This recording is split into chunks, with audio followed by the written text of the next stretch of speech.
乡亲啊，继续来讲间谍气球，嘛当讲间谍气球。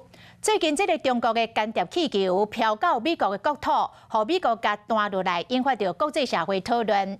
美国官员上新的调查，讲这个气球有来按古纳组的天线，唔但会当来监控着美国的电子监视设备，嘛会当来收集着信号情报。拜登政府认为，这就是间谍的用途。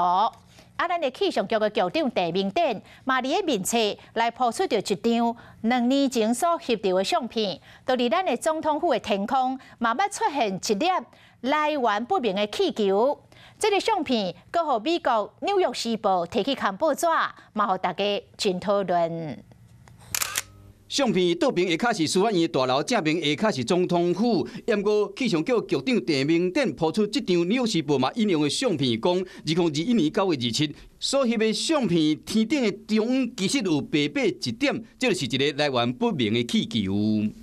高解析度的摄影设备拍下来，发现它是一个气球，下面挂着一个东西。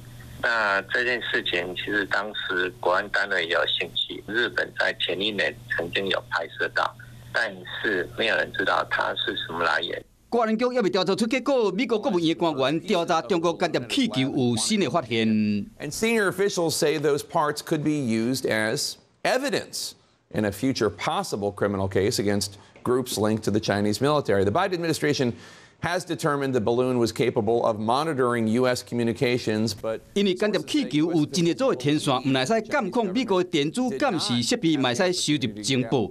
拜登政府认为这是作为间谍的用途，并且相信中国解放军有直接的关联。同时，这嘛是美方头一摆就气球的事件直接针对中国的军方。华视新闻看起来，赶快订阅我们的华视新闻 YouTube 频道，欢迎按赞、订阅、开启小铃铛，最新最及时的资讯要提供给你。